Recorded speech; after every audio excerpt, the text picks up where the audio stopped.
Hola amigos, gracias por mirar mi canal. En esta oportunidad voy a hablar del sistema de derecho. El sistema de derecho tiene una evolución histórica. Como vimos anteriormente, el principal objetivo del constitucionalismo clásico del siglo XVIII fue limitar el poder del Estado y proteger al individuo ante el abuso del poder. La forma de llevar a cabo este objetivo fue la inclusión en las constituciones una parte dogmática en la que se declaran los derechos individuales del hombre. Por ejemplo, el derecho a la vida, derecho a la libertad, a la dignidad humana, derecho a trabajar. Las primeras constituciones que incluyeron esta declaración de derechos tuvieron su origen en las colonias inglesas de Norteamérica y más tarde en los Estados Unidos. Posteriormente se dictó en Francia la Declaración de los Derechos del Hombre y del Ciudadano en 1789 y la Constitución francesa en 1791. A partir de estos casos, todas las constituciones escritas incluyeron una parte dogmática donde se declaran los derechos del hombre. La parte dogmática de la Constitución argentina, la Declaración de Derechos en nuestra Constitución, se encuentra principalmente en la parte dogmática del artículo 1 al 43. A través de ella quedan declarados los derechos de las personas frente al Estado y frente a los demás particulares. La parte dogmática contiene dos capítulos. Capítulo 1, denominado Declaraciones, Derechos y Garantías, que va del artículo 1 al 35. Y el capítulo segundo, incorporado por la reforma del 94, denominado Nuevos Derechos y Garantías, que va del artículo 36 al 43. Debemos diferenciar las declaraciones, los derechos y las garantías. Las declaraciones son ciertas posturas adoptadas por la Constitución en relación a algunos temas políticos fundamentales.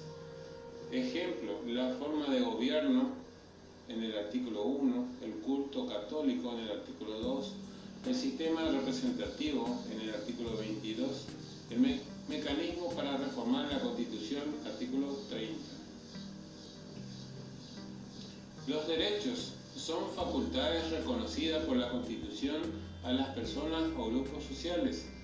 Ejemplo, derechos civiles, derechos sociales, en el artículo 14 bis, derecho a la propiedad, en el artículo 17, derecho a la privacidad, en el artículo 19.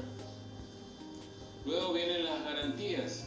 Las garantías son mecanismos creados por la Constitución para que los titulares de ciertos derechos fundamentales puedan ejercerla y hacerla respetar.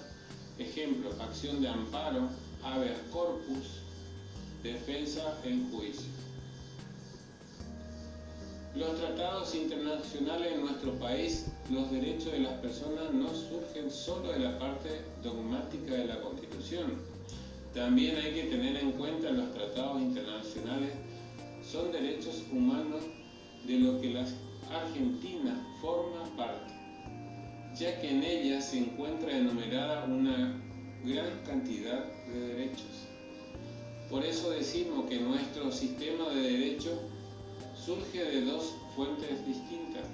Una fuente interna, que es la parte dogmática de nuestra Constitución, del artículo 1 al 43, y una fuente internacional son los tratados internacionales sobre derechos humanos de lo que la Argentina forma parte, tengan o no jerarquía constitucional.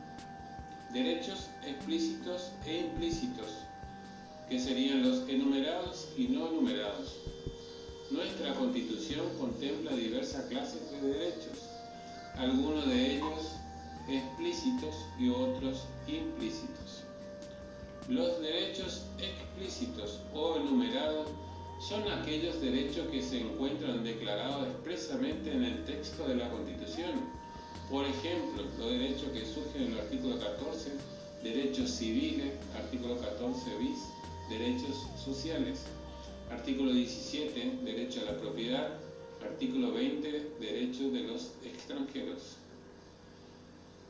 Los derechos implícitos,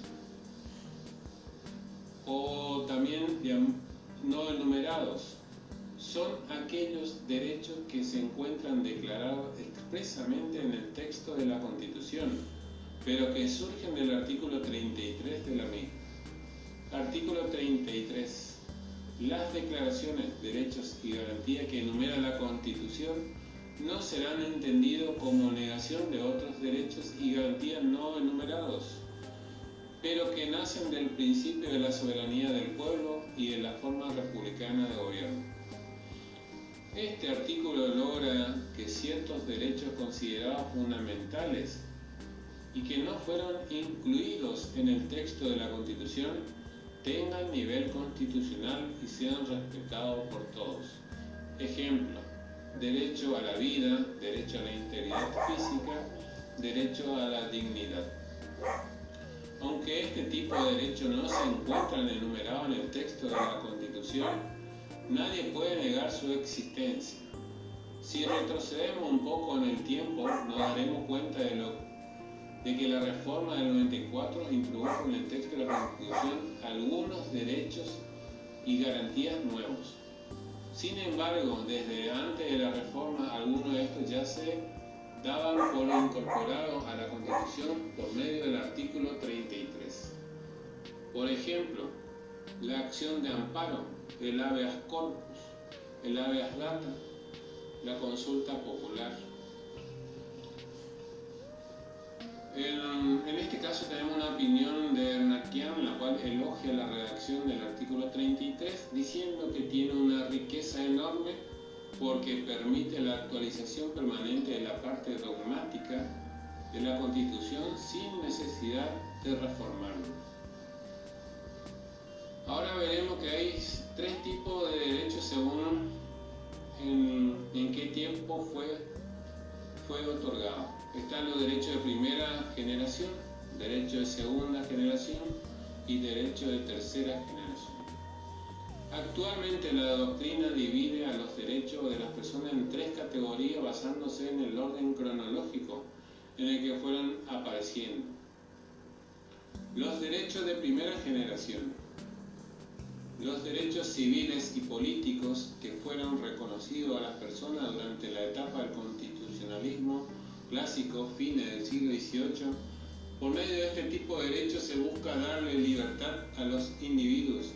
En nuestra Constitución podemos mencionar los siguientes: derecho a trabajar, derecho a casarse, derecho a enseñar y aprender, derecho al sufragio, la libre creación de partidos políticos. Los derechos de segunda generación son los denominados derechos sociales, económicos y culturales, que surgieron durante el constitucionalismo social del siglo XX. Por medio de este tipo de derechos se busca establecer una mayor igualdad entre los individuos. En nuestra Constitución la mayoría de estos derechos fueron incorporados por el artículo 14 bis en el año 1957. Ejemplo: condiciones dignas de labor, descanso, vacaciones pagados, derecho de huelga, jornada limitada. Por último tenemos los derechos de tercera generación. Son los denominados derechos colectivos que fueron incorporados en los últimos años a las constituciones modernas. En nuestra Constitución la mayoría de estos derechos se encuentran en el capítulo Nuevos derechos y garantías, incorporado por la reforma del 94. Por ejemplo, derecho al medio ambiente, derecho del consumidor, de los usuarios de servicios públicos, derecho a una mejor calidad de vida, derecho al desarrollo. Obligaciones que surgen de los derechos. Como ya sabemos, todo derecho presenta un sujeto activo, titular del derecho, y un sujeto pasivo quien debe respetar ese derecho. Por ejemplo, en el derecho de propiedad, el sujeto activo es el dueño de la propiedad y el sujeto pasivo es toda la sociedad que no puede violar esa propiedad. El hecho de ser sujeto pasivo de un derecho siempre trae aparejada una obligación para este. Dicha obligación puede ser de omisión, obligación negativa, es la obligación de abstenerse a violar el derecho de otro. Por ejemplo, no violar el derecho de propiedad de los demás. Suele decirse que este tipo de obligaciones aparecen en los derechos de primera generación surgidos durante el constitucionalismo clásico. También se denomina obligaciones de no hacer.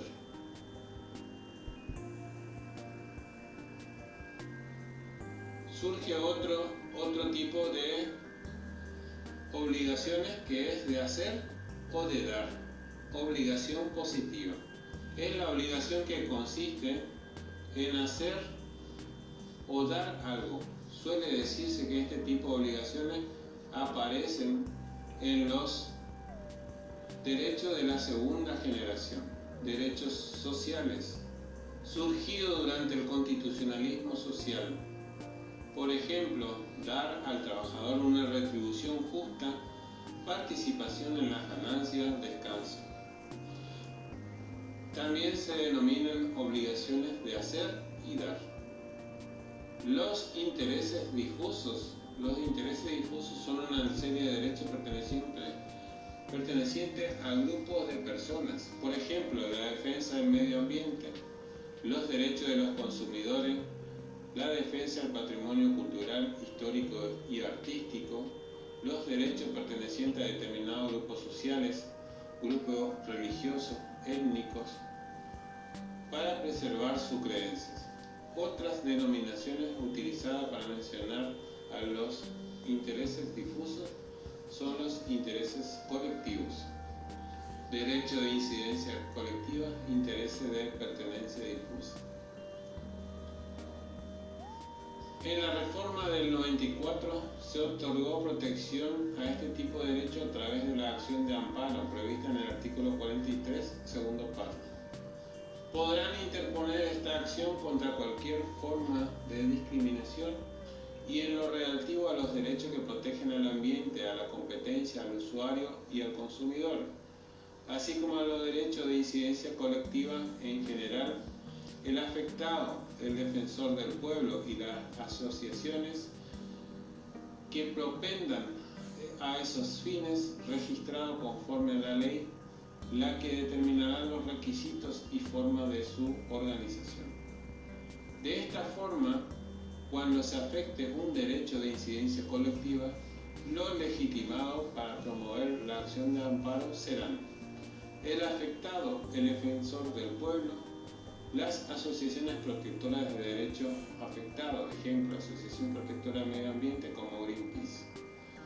Estas asociaciones deben estar registradas conforme a los requisitos que establezca la ley.